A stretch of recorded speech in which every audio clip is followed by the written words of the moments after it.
আজকে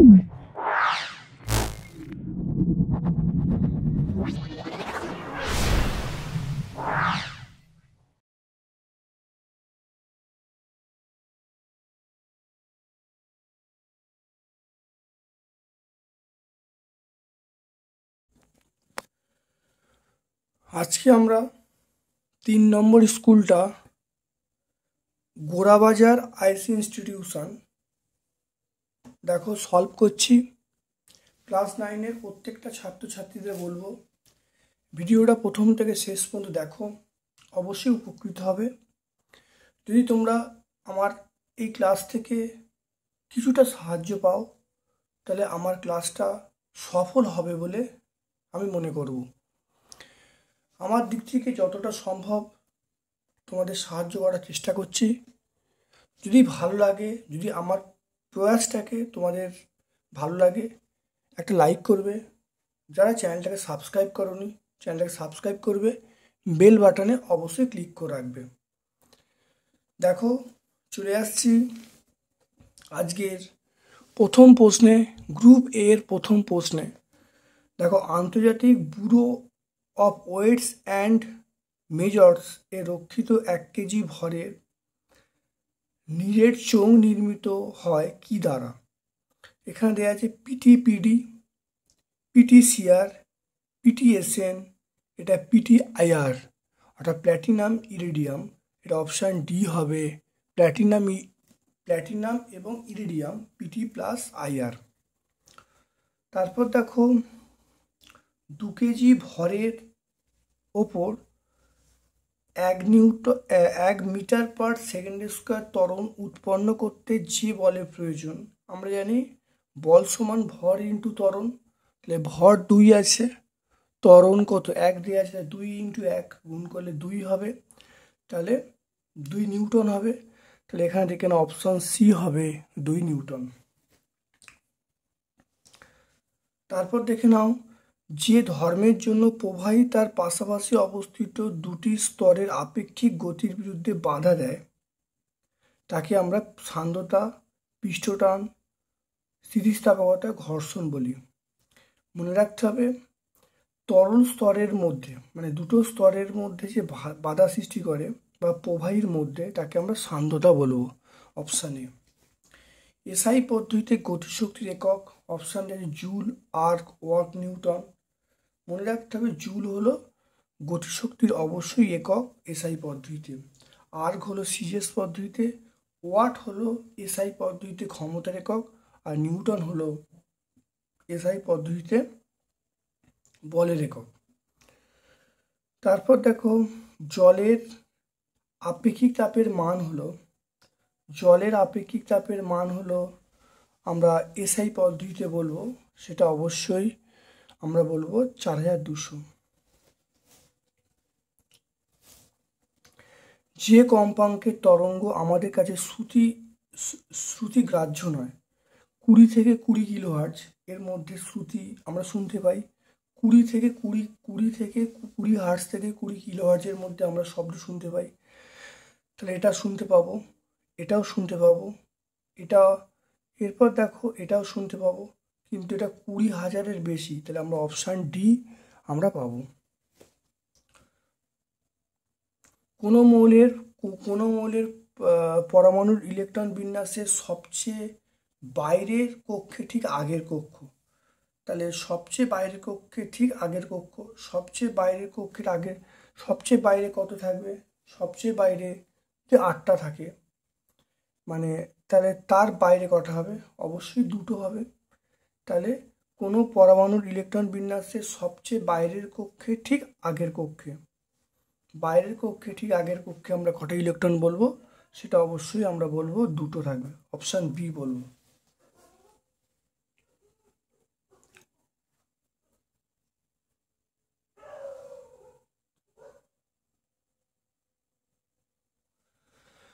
তারপর দেখো, 18 গ্রাম জলে অণুর সংখ্যা, 18 গ্রাম জলে অণুর সংখ্যা, 18 গ্রাম মানে 1 মোল, 1 মোলের মধ্যে অণুর সংখ্যা হলো অ্যাভোগাড্রোর সংখ্যা।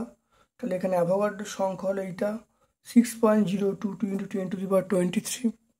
তারপর দেখে নাও উষ্ণতা বৃদ্ধিতে কলিজনের দ্রাব্যতা অবশ্যই হ্রাস পায়, আমরা অপশান বি বলবো। সোডিয়াম কার্বনেটের জলীয় দ্রবণ এটা অম্লধর্মী, ক্ষারধর্মী, প্রশমধর্মী, অবশ্যই ক্ষারধর্মী বলবো। আচ্ছা, কারণ সোডিয়াম কার্বনেট এটা হলো এই যে প্রকৃতিটা, অবশ্যই আমরা ক্ষারধর্মী বলবো। মনে রাখবে একটি আম্লিক লবণের উদাহরণ হলো, সেটা হলো অপশান ডি হবে NaHSO4, এটা আম্লিক লবণ। যেটি আম্লিক লবণ সেটাই বায়ু লবণ। দেখো কেরোসিন এবং জলের মিশ্রণকে পৃথক করা হয়, সেটা অপশান সি সেপারেটরি ফানেলের সাহায্যে। তারপর দেখো এটা হলো blue baby syndrome. Blue baby syndrome এটা অপশান সি বলবো, নাইট্রেটের জন্য এটা ঘটে। তারপর দেখে নাও দুয়ের দাগে চলে এসো। কোন ভৌত রাশির একক হলো KG metre per second square? KG metre per second square আমরা বলবো সেটা হলো বল। তাহলে বলের একক হলো KG metre per second square, অবশ্যই এসআই পদ্ধতিতে। তাহলে এসআই পদ্ধতিতে বলের একক হলো KG metre per second square. বস্তুর ভর মাপা যন্ত্রের নাম কি? এটা হলো সাধারণ তুলে যন্ত্র। বস্তুর ভর মাপা হয় সাধারণ তুলে যন্ত্র। চাপের মাত্রা সংকেত m L⁻⁻1 T⁻⁻2। m L⁻⁻1 T⁻⁻2 হলো চাপের মাত্রা সংকেত। তারপর দেখো স্মরণ সময় লেখচিত্রের নতি। স্মরণ সময় লেখচিত্রের নতি কি নির্দেশ করে?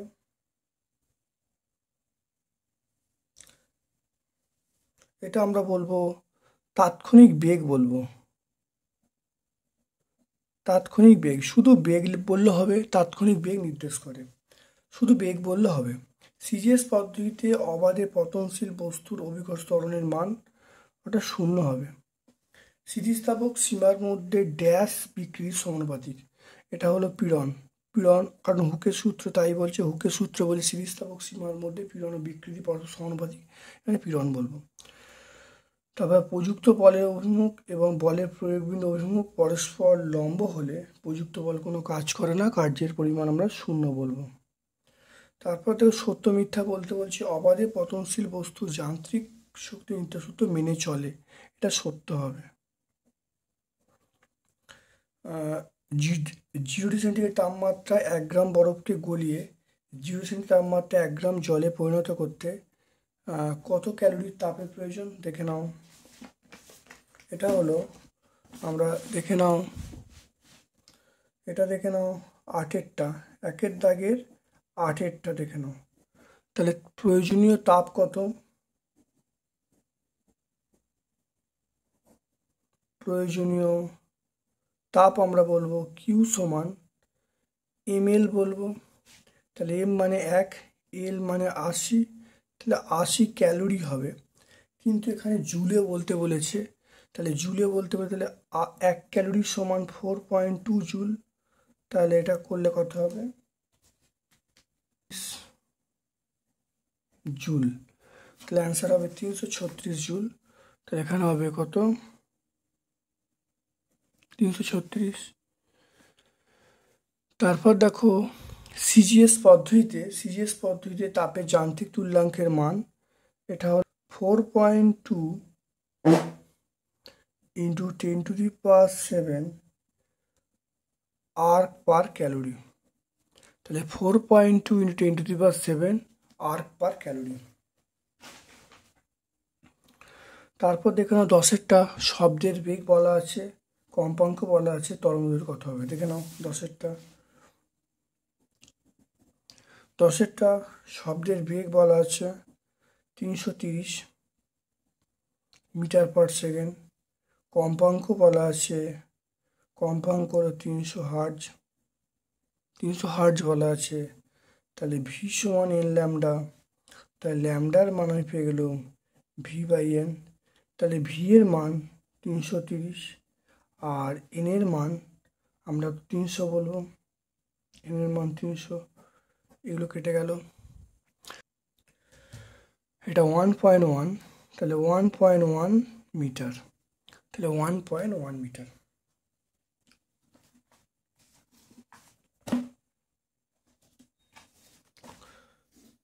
তাহলে এটা কত হলো দেখে নাও, এটা হলো 1.1, তাহলে 1.1 মিটার। শব্দ তরঙ্গের কম্পাঙ্ক কাকে বলে? প্রতি 1 সেকেন্ডে শব্দ যত সংখ্যক কাঁপতে থাকে, তাহলে প্রতি একক সময়ে মানে 1 সেকেন্ডে শব্দ যতবার কম্পিত হয় তাকে আমরা শব্দের কম্পাঙ্ক বলবো। তারপর দেখো, সাধারণ ঘরে আমরা প্রতিধ্বনি শুনতে পাই না কেন? তার কারণ প্রতিধ্বনি শোনার একটা ন্যূনতম শর্ত থাকে, সেই শর্তটা যদি পূরণ না হয় তাহলে আমরা শুনতে পাই না। তাহলে প্রতিধ্বনি শোনার জন্য যে ন্যূনতম শর্ত থাকে, সেই শর্তটা যদি পূরণ না হয় তাহলে আমরা শুনতে পাই না। দেখে নাও, প্রতিধ্বনি শোনার জন্য যদি ধরো শব্দের বেগ আমরা ধরে নিই, যে এটা বিগত ক্লাসে বলছিলাম, যে যদি শব্দের বেগ 25 সেন্টিমিটার তাপমাত্রায় ধরে নিই, 344 মিটার পার সেকেন্ড আছে, তাহলে প্রতিফলক উৎসের মধ্যে দূরত্ব 17.2 হতে হবে। তাহলে 17.2 মিটার দূরত্ব থাকলে তাহলে প্রতিধ্বনি শুনতে পাবো যদি শব্দের বেগ আমরা 25 ডিগ্রি সেন্টিগ্রেড তাপমাত্রা 344 ধরে নিই।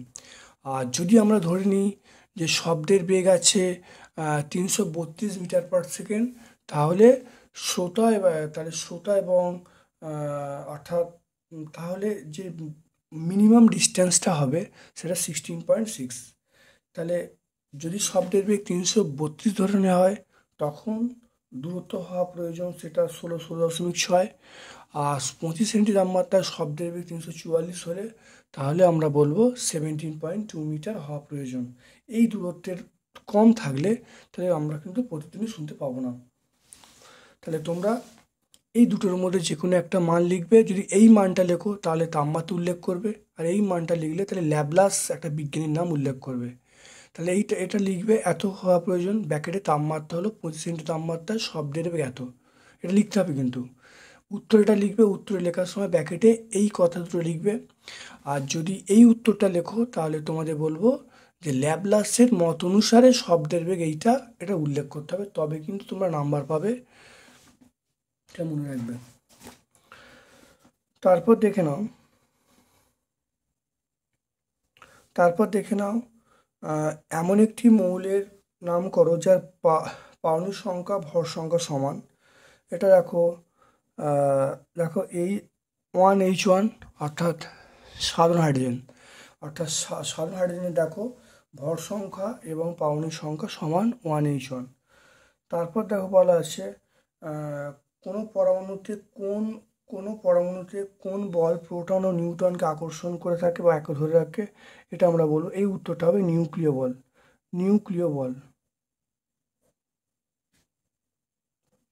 বল বলবো। তারপরে ম্যাগনেসিয়াম 2+ আয়নের ইলেকট্রন বিন্যাস কত? দেখে নাও, ম্যাগনেসিয়াম 2+ আয়ন,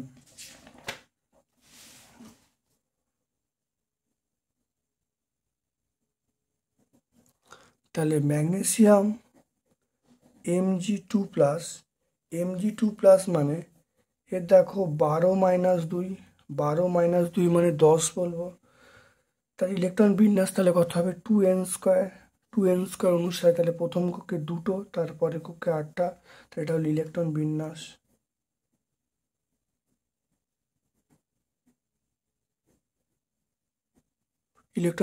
হবে 2,8 হবে, 2,8 হবে।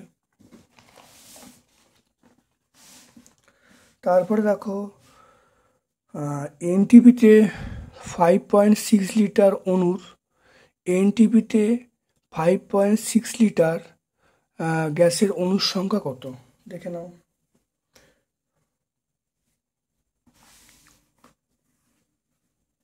চোদ্দটা। তাহলে এনটিপিতে 22.4 লিটার, এনটিপিতে 22.4 লিটার গ্যাসের আয়তন, বাইরের গ্যাসে এল লিটার 22 গ্যাসে অণুর সংখ্যা, এনটিপিতে 22.4 লিটার গ্যাসে অণুর সংখ্যা আমরা কত বলবো? অণুর সংখ্যা বলবো 6.022 ইন্টু 10⁻23 বলবো। তাহলে এখানে আমরা 1 লিটার বলবো। অণুর সংখ্যা 6.022 ইন্টু 10⁻23 বাই 22.4 লিটার। আর এখানে আমরা বলবো 5.6 লিটার গ্যাসে অণুর সংখ্যা, তাহলে 6.022 ইন্টু 10⁻23 ইন্টু 5.6 বাই 22.4, এটা 4 হবে। তাহলে আমরা 6.022 ইন্টু 10⁻23 বাই 4, যেটা আসবে 1.5055 ইন্টু 10⁻23টি। তাহলে অণুর সংখ্যাটা মনে রাখবে, 1.1 গ্রাম CO2 সমান ড্যাশ গ্রাম অণু CO2। দেখে নাও।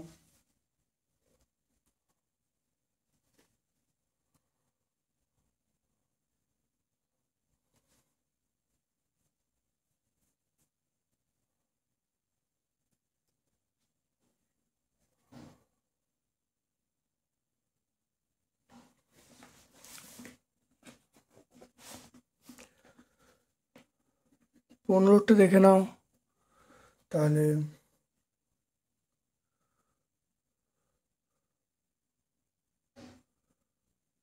CO2 মানে আমরা কথা বলবো 44 গ্রাম। তাহলে 44 গ্রাম CO2 সমান 1 গ্রাম অণু। 44 গ্রাম CO2 মানে 1 গ্রাম অণু। 1 গ্রাম অণু CO2, 44 গ্রাম CO2 মানে 1 গ্রাম অণু CO2। তাহলে 1 গ্রাম CO2 মানে 1/44 গ্রাম অণু CO2। তাহলে 1.1 গ্রাম মানে 1.1, এটা করলে দেখে নাও কত হচ্ছে।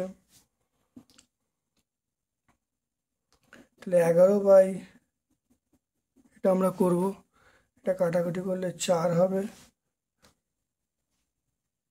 0.025 গ্রাম অণু CO2, 0.025 গ্রাম অণু CO2, এটা আমরা বলবো গ্রাম অণু। 0.025 গ্রাম অণু CO2 আমরা মনে রাখবো। তারপরে দেখে নাও ধোঁয়াতে বিস্তার মাধ্যম এটা গ্যাস হবে, আর বিস্তৃত মাধ্যম কঠিন হবে। ধোঁয়াতে আমরা বিস্তার মাধ্যম গ্যাস বলবো, আর বিস্তৃত মাধ্যম কঠিন বলবো। তারপর দেখে নাও উষ্ণতা বাড়ার সঙ্গে সঙ্গে দাব্যতা কমতে থাকে। উষ্ণতা বাড়ার সঙ্গে সঙ্গে দাব্যতা কমতে থাকে, এটা আমরা বলবো NaCl। NaCl উষ্ণতা বাড়ার সঙ্গে সঙ্গে দাব্যতা কমতে থাকে। তাহলে এই উত্তরটা আমরা এখানে লিখছি, এটা A হলো। বলয় পরীক্ষা শনাক্ত করা হয় সেটা HNO3, এটা B। আর উভধর্মী অক্সাইড Al2O3, এখানে আমরা C লিখব।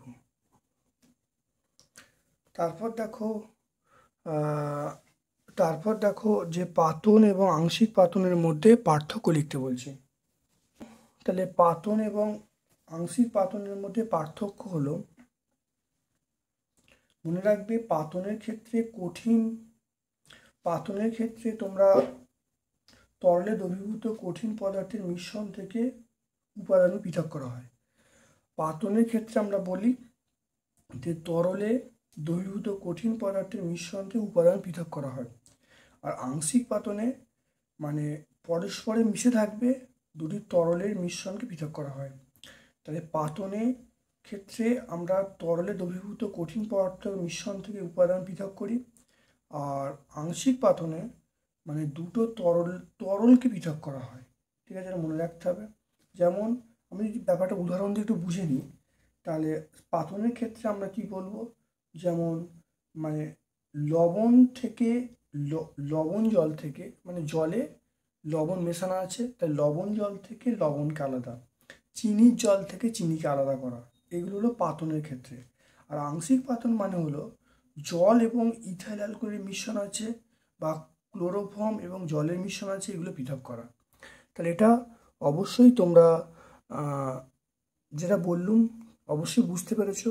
একটু ভাষা দিয়ে তোমরা লিখে নেবে, আর এটা আমি নতুন করে এখানে লিখে দেখাচ্ছি না। তারপর দেখে নাও, মানে একটা বললে একটা লিখবে, দুটো বললে দুটো লিখবে, যেহেতু এটা একটা বলা আছে এখানে 1 নম্বরে একটা লিখবে। তারপর দেখো পেট্রোলিয়াম পরিশোধনে অবশ্যই রূপে আমরা কি পাই, সেটা পিচ। আমরা কি পাই? পিচ পাই। তাহলে পানীয় জলের পিএইচ কত? এটা 7 হওয়া উচিত।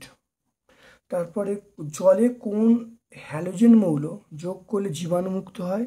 এটা আমরা বলবো Cl2 বলবো, ক্লোরিন বলবো, ক্লোরিন। Cl2 মানে ক্লোরিন।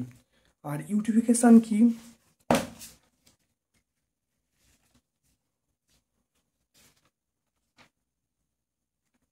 দেখে নাও ইউটিফিকেশন বলা আছে। ইউটিফিকেশন কি দেখে নাও, এখানে অথবার প্রশ্ন আছে ইউটিফিকেশন কি, অর্থাৎ মানে কোনো আবদ্ধ জলাশয়ে সার, কীটনাশক, ডিটারজেন্ট, বর্জ্য পদার্থ মিশে গেলে জলজ উদ্ভিদের পুষ্টিকর খাদ্যের পরিমাণ বৃদ্ধি পায়। তাহলে এই যে জলে উদ্ভিদের বংশবিস্তার যে বৃদ্ধি পাওয়ার ঘটনাকে আমরা ইউটিফিকেশন বলবো। তাহলে ভালো করে মনে রাখবে তোমরা। এটা তোমরা দেখতে পাবে যে রায়ান মার্টিন যে সহায়িকা আছে তার 337 পেজে 12 এক একটা তোমরা পেয়ে যাবে।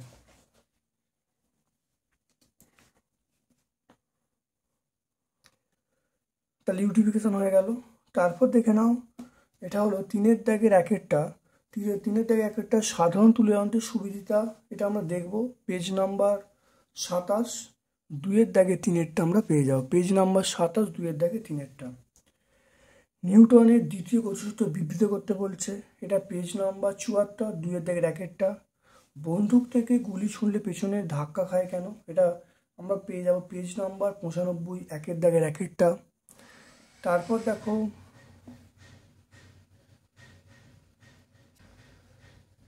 বার্নৌলির উপপাদ্য বিবৃত করতে বলছে, এটা আমরা পেজ নাম্বার 160, 1-এর দাগে 2-এরটা পেয়ে যাব। ঘনত্ব এবং আপেক্ষিক গুরুত্বের মধ্যে যে পার্থক্য, এটা আমরা পেজ নাম্বার 132, 1-এরটা পেয়ে যাব। তারপরে দেখে না একটা অথবার প্রশ্ন আছে, 4-এর অথবার প্রশ্ন বলা আছে বল ধ্রুবক কত হবে। দেখে নাও কি বলছে। একটি স্প্রিংয়ের দৈর্ঘ্য 2 সেন্টিমিটার বৃদ্ধি করা হলো, তার জন্য বলের প্রয়োজন এইটা। তাহলে স্প্রিংয়ের বল ধ্রুবক কত হবে দেখে নাও। এখানে বলছে স্প্রিংয়ের দৈর্ঘ্য বৃদ্ধি এক্স বলছে, এক্স হলো 2 সেন্টিমিটার। বল কত? বল হলো 10⁻⁻² নিউটন। 10⁻⁻² নিউটন মানে আমরা 1 নিউটন 10 সমান 10⁵ ডাইন। তো এটা ডাইনে চেঞ্জ করলাম, তাই 10⁻³ হবে 10⁻³ ডাইন। তা 10⁻³ ডাইন হয়, সূচকে পাওয়ার যোগ হয়, পাওয়ার যোগ হলে 5 - 2, 5 - 2 মানে 3 হয়ে যাবে, তা 10⁻³ হয়ে যাবে। দেখে নাও এটা আমরা জানি এফ সমান kx, কি এর সমান বলবো f/x। এফ এর মান 10⁻³, এক্স এর মান 2। তাহলে এটা আমরা যদি বলি তাহলে এটা 1000/2 ভাগ করলে 500, 500 ডাইন পার সেমি আনসার, 500 ডাইন পার সেমি আনসার, 500 ডাইন পার সেমি। ওকে, এটা হয়ে গেল। তাহলে এটি হলো স্প্রিংয়ের কে মানে স্প্রিংয়ের বল ধ্রুবক। অতএব স্প্রিংয়ের বল ধ্রুবক, অতএব স্প্রিংয়ের বল ধ্রুবক আমরা পেয়ে যাব 500 ডাইন পার সেন্টিমিটার। 500 ডাইন পার সেন্টিমিটার স্প্রিংয়ের বল ধ্রুবক পেয়ে যাব। তারপর দেখে নাও এটা আমরা দেখে নাও, তারপরে পেয়ে যাব একটি বস্তু। দেখে নাও পরেরটা, বস্তুর ওপর বল প্রযুক্ত হলেও কি কি অবস্থায় কার্য সম্পাদিত হয় না। এটা আমরা দেখবে আমাদের কার্যক্ষমতা শক্তি প্লেলিস্ট আছে, সেখানে এগুলো অবশ্যই উত্তরগুলো পেয়ে যাবে। এটা ছাড়াও তোমরা দেখে নেবে যে 352 পেজে 2-এর উত্তরটা তোমরা পেয়ে যাবে। পরেরটাও তোমরা আমার যে কার্যশক্তি ক্ষমতা প্লেলিস্ট আছে ক্লাস 9 বলে, সেখানেও তোমরা পেয়ে যাবে। এছাড়াও এখানে দেখে নাও পেজ নাম্বার 357 পেজে 7-4টা তোমরা পেয়ে যাবে। তারপর দেখো শর্ত সহ ক্যালোরিমিতির মূলনীতি লিখতে বলছে। এটা 377 পেজে 5-1টা পেয়ে যাবে। তারপর দেখো 10 ডিগ্রি সেন্টিগ্রেড তাপমাত্রায় দেখে নাও 10 ডিগ্রি সেন্টিগ্রেড তাপমাত্রায় কিছু পরিমাণ বরফ দেখে নাও 10 ডিগ্রি তাপমাত্রায় কিছু পরিমাণ বরফ, তাহলে 10 ডিগ্রি তাপমাত্রায় কিছু পরিমাণ বরফ তাপ প্রয়োগ করে 20 তাপমাত্রায় জলে পরিণত হলো। তাহলে লেখচিত্রে এটা আমরা দেখাতে বলছে। দেখে নাও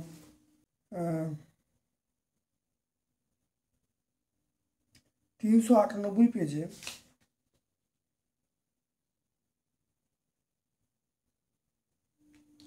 এই উত্তরটা তোমরা পেয়ে যাবে পেজ নাম্বার 397 পেজ 1-2টা। এই উত্তরটা তোমরা পেয়ে যাবে 397 পেজে 1-2টা বা 3টা, যেটাই বলো না কেন, যে কোনো একটা লিখলেই উত্তর চলে আসবে, পেয়ে যাবে। এবার দেখো গতিবেগ, তরঙ্গদৈর্ঘ্য এবং কম্পাঙ্কের মধ্যে সম্পর্ক প্রতিষ্ঠা, এটা আগের ক্লাসে আমরা অবশ্যই ব্যাখ্যা করেছি। বিগত ক্লাসটা তোমরা দেখলে তোমরা অবশ্যই এই উত্তর পেয়ে যাবে।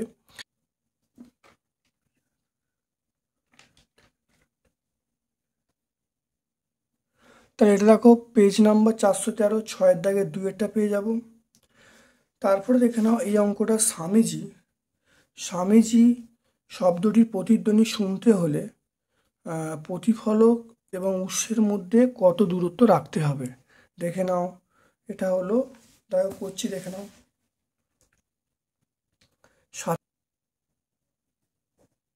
স্বামীজি শব্দটিতে স্বামীজি শব্দটিতে এটা হলো দুটি পদাংশ আছে, দুটি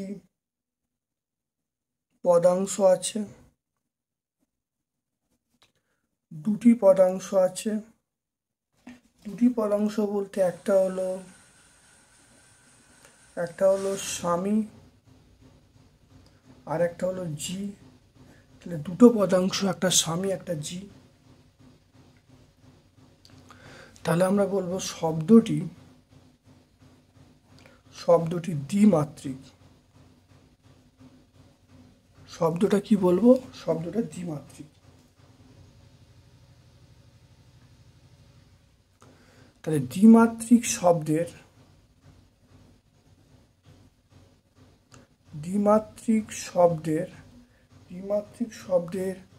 সময়ের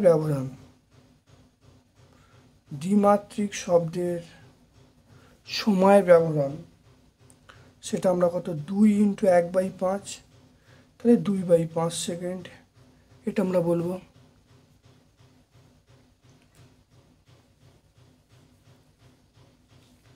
যদি তাহলে শব্দের বেগ এখানে দেয়া নেই, তাহলে ধরি বায়ুতে শব্দের বেগ 332 মিটার/সেকেন্ড, এটা ধরে নেওয়া হলো।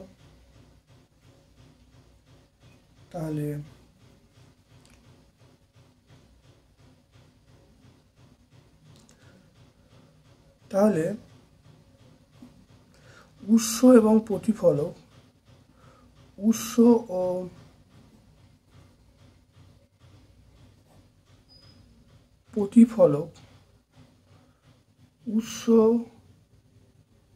ও প্রতিফলকের মধ্যে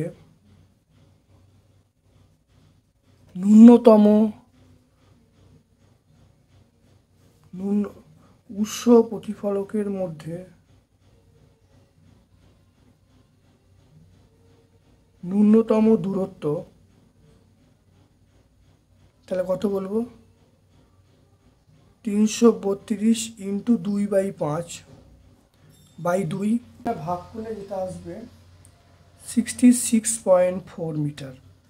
তাহলে শব্দটি যেহেতু একমাত্রিক শব্দের ক্ষেত্রে সময়ের ব্যবধান 1/5, দ্বিমাত্রিক শব্দের ক্ষেত্রে 2 ইন্টু 1/5 মানে 2/5, বায়ুতে শব্দের বেগ 332 মিটার পার সেকেন্ড ধরা হয়েছে।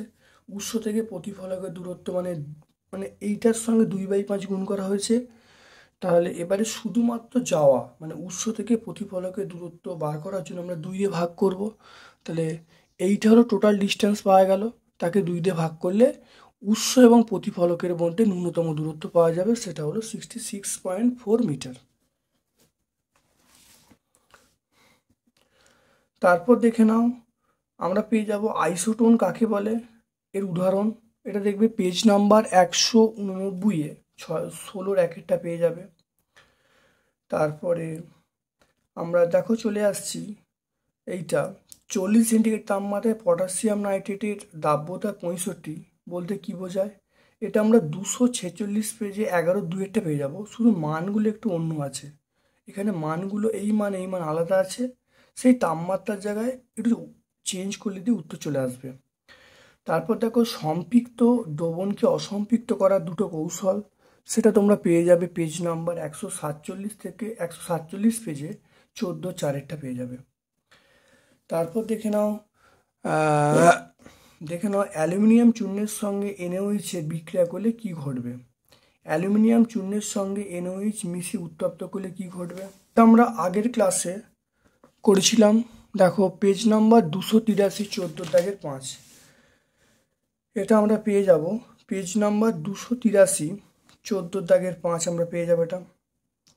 এটা পেজ নাম্বার 283 14-5। কোন ধরনের মিশ্রণ থেকে উপাদানগুলো পৃথক করার জন্য বিয়োজি ফানেল ব্যবহার করা হয়। জৈব যৌগের জলীয় দ্রবণ থেকে যৌগটি পৃথক করতে, মনে রাখতে হবে জৈব যৌগের জলীয় দ্রবণ থেকে যৌগকে পৃথক করতে আমরা ব্যবহার করি। জৈব যৌগের জলীয় দ্রবণ থেকে ওই যৌগটা পৃথক করতে ব্যবহার করা হয়। একটি তরল জৈব পদার্থের নাম, এটা তরল জৈব পদার্থের নাম আমরা বলবো বেনজিন বলবো। এটি তরল জৈব দাবকের নাম, এটা বেনজিন বলবো। তারপরে ইথাইল অ্যালকোহল বলবো, এগুলো তরল জৈব দাবকের নাম। তারপরে দেখে নাও এই স্ফুটন পদ্ধতির সাহায্যে জলের যে ক্ষরতা কিভাবে দূর করা হয়, এটা হলো পেজ নাম্বার 330, আমরা 5-2-এরটা পেয়ে যাব। তারপরে দেখে নাও, তারপরে প্রশ্ন চলে এসো, আয়নমুক্ত জল কি সত্যি আয়নমুক্ত। তাহলে আয়নমুক্ত জল কি প্রকৃত আয়নমুক্ত, বলবে আয়নমুক্ত জলে সামান্য পরিমাণ H এবং OH আয়ন থাকে, তাহলে এটা কিন্তু আয়নমুক্ত না, আয়ন কিন্তু বর্তমান থাকবে। আয়নমুক্ত জলে অবিশুদ্ধ হিসাবে আমরা পাইরোজেন, CO2, O2 এগুলো সব দ্রবীভূত থাকে, ঠিক আছে।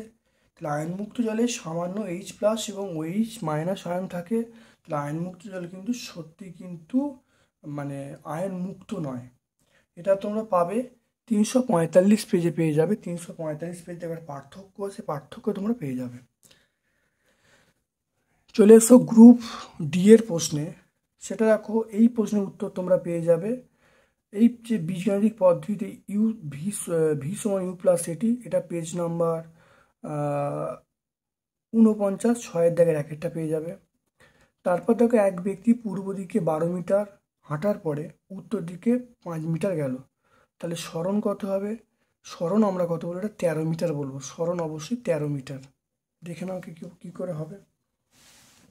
তাহলে 4-এর 1-এরটা, তাহলে আমরা NS এখানে বলবো যে পূর্ব দিকে দেখো উত্তর দিকে কত গেল, উত্তর দিকে 5 মিটার গেল। তারপর দেখো উত্তর দিকে 5 মিটার গেল, আর কত গেল, পূর্ব দিকে 12 গেল, তাহলে এটা হলো 12। তাহলে সরণ এইটা হবে, এইটা বার করার জন্য আমরা কত পাবো, তাহলে এটা হলো 12, এটা হলো 5, তাহলে সরণ যে বার করে, এটা যদি নাম দিই, এটা যদি এ বি যদি নাম দিই, এটা ও থাকে, তাহলে এ বি বার করার নিয়ম হলো √12 12² প্লাস 5² তাহলে √12 144 প্লাস 25 তাহলে √12 169 মানে 13, তাহলে 13 মিটার পেয়ে যাব। তাহলে অ্যান্সার হবে 13 মিটার। খুব ইম্পর্টেন্ট। তারপরে দেখো আমরা রৈখিক ভরবেগের সংরক্ষণ সূত্র, এটা হলো পেজ নাম্বার 93 একের দাগের 1, নিউটনের তৃতীয় গতিসূত্র থেকে রৈখিক ভরবেগের সংরক্ষণ সূত্র। এটা দেখো একই পেজে আমরা একের দাগের 3-এরটা পেয়ে যাব। এটা আমরা একের দাগের 1, এটা একের দাগের 3-এর পেয়ে যাব। তারপর দেখে নাও আপেক্ষিক গুরুত্ব, এটা আমরা পেয়ে যাব পেজ নাম্বার 376 পেজে 4-এর দাগের 1-এরটা। রূপোর আপেক্ষিক গুরুত্ব বলা আছে, জলের ঘনত্ব বলা আছে, এটা প্লেন, এটা গুণ করলে উত্তর পেয়ে যাব। এটা মানে রূপোর আপেক্ষিক ঘনত্ব দেওয়া আছে, জলের ঘনত্ব দেওয়া আছে, তাহলে রূপোর এসআই পদ্ধতিতে ঘনত্ব কত হবে, শুধু গুণ করে দেবো।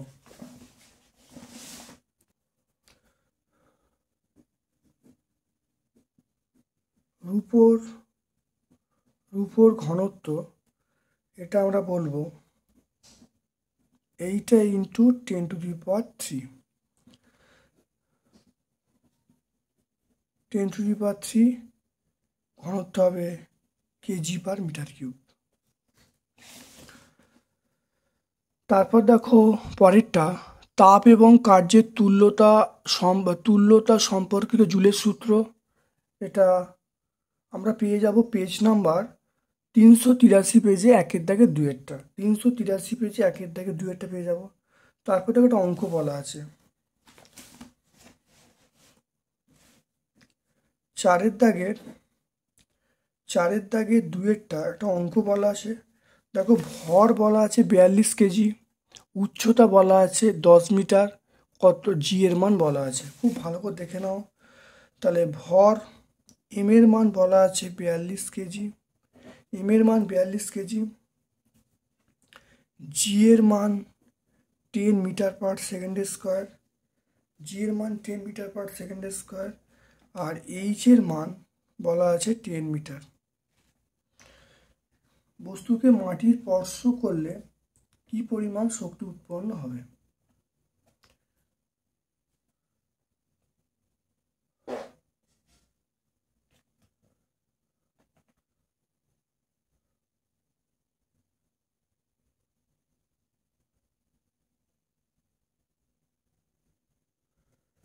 তাহলে এখানে আমরা বলবো ডব্লু সমান mgh বলবো।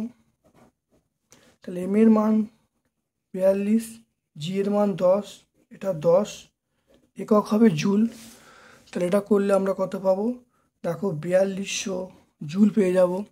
আমরা জানি ডব্লু সমান জেএইচ, তাহলে এখান থেকে যদি আমরা এইচ এর মানটা বার করি, এইচ এর মান এটা 4200/জি।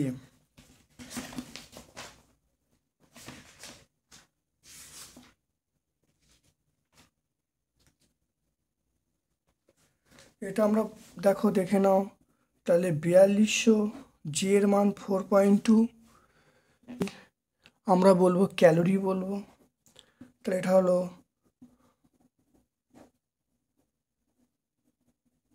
এটা কাটাকুটি করলে 1000,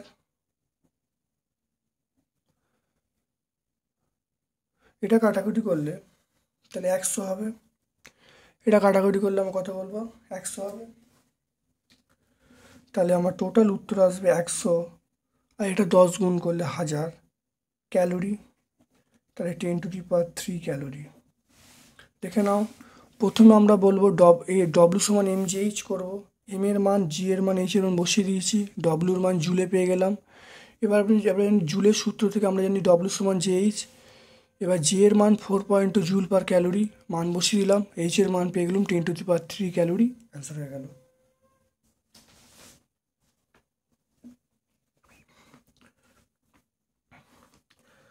তারপর দেখো শিশিরাঙ্ক, এবং শিশিরাঙ্কের কনসেপ্টটা এটা আমরা পেয়ে যাবো। দেখে নাও শিশিরাঙ্ক কাকে বলে, এটা পেজ নাম্বার 392 পেজে একের দাগে 4-এরটা। জলের ব্যতিক্রান্ত প্রসারণে যে ঘনত্ব এবং উষ্ণতার লেখচিত্র এটা আমরা পেয়ে যাব 397 পেজে 1-এর দাগে 3-এরটা। তারপর দেখে নাও এইটা বিয়েরটা, এইটা এর উত্তরটা আমরা পেয়ে যাব 416 পেজ 1-এরটা। আর বিয়ের উত্তরটা আমরা পেয়ে যাব, সেটা হলো গুণ বা জাতি কোন কোন বিষয় নির্ভর করে, 430 পেজে 2-এর দাগে 2-এরটা। রাদারফোর্ডের যে বিচ্যুতি আমরা এটা পেয়ে যাব পেজ নাম্বার 197 7-এর দাগে 2-এরটা। তারপরে দেখে নাও এই কোলয়েড কাকে বলে। এই কোলয়েডের কনসেপ্ট আমরা পেয়ে যাব কত প্রশ্নের উত্তর তোমরা পেয়ে যাবে পেজ নাম্বার, এই প্রশ্নের উত্তর তোমরা পেয়ে যাবে পেজ নাম্বার 241 পেজে 4-এর দাগে তোমরা খুঁজবে, এই উত্তর অবশ্যই পেয়ে যাবে। তারপর দেখো আরেনিয়াসের তত্ত্ব অনুসারে এই যে অ্যাসিডের সংজ্ঞা, এটা অবশ্যই আমরা পেয়ে যাব পেজ নাম্বার 274 পেজে 1-এর দাগের 1-এরটা। আর কপারের ছিবড়ার সঙ্গে শীতল এবং মধ্যম গাঢ় HNO3 বিক্রিয়ায় কি ঘটবে, এটা আমরা ছায়া প্রকাশনী বই 102 পেজে পেয়ে যাব। 4-এর দাগের 8-এরটা দেখে নাও, সেটা হলো Cu প্লাস HNO3, এটা আমরা বলবো সেটা হলো CuNO3 whole 2 plus NO plus H2O। তাহলে এখানে আমরা 3 বলবো, এখানে 8, এখানে আমরা 3 বলবো, এখানে আমরা 2 বলবো, এখানে 4। তাহলে দেখে নাও, তাহলে এটা বিক্রিয়া করলে এটা নীল বর্ণের কিউপিক নাইট্রেট এবং বর্ণহীন NO উৎপন্ন করবে। তাহলে বিক্রিয়াটা দেখে নাও, এটা হলো নীল বর্ণ আর এটা বর্ণহীন NO উৎপন্ন করবে। তাহলে কপার 25 সঙ্গে শীতল এবং মধ্যম গাঢ় নাইট্রিক অ্যাসিড বিক্রিয়া করলে নীল বর্ণের কিউপিক নাইট্রেট এবং বর্ণহীন NO গ্যাস উৎপন্ন করবে। এটাই উত্তরটা তোমরা পেয়ে যাবে। খুব ভালো করে দেখে নাও, ভালো করে লিখে নেবে খাতায়। তাহলে ল্যাঙ্গুয়েজটা, ভাষাটা বলতে হবে, সেটা হলো কপার চূর্ণের সঙ্গে শীতল এবং মধ্যম গাঢ় HNO3 বিক্রিয়া করালে সেটা নীল বর্ণের কিউপিক নাইট্রেট এবং আমরা কি বলবো সেটা বর্ণহীন NO গ্যাস উৎপন্ন করবে। এটা আমরা অবশ্যই পেয়ে যাব।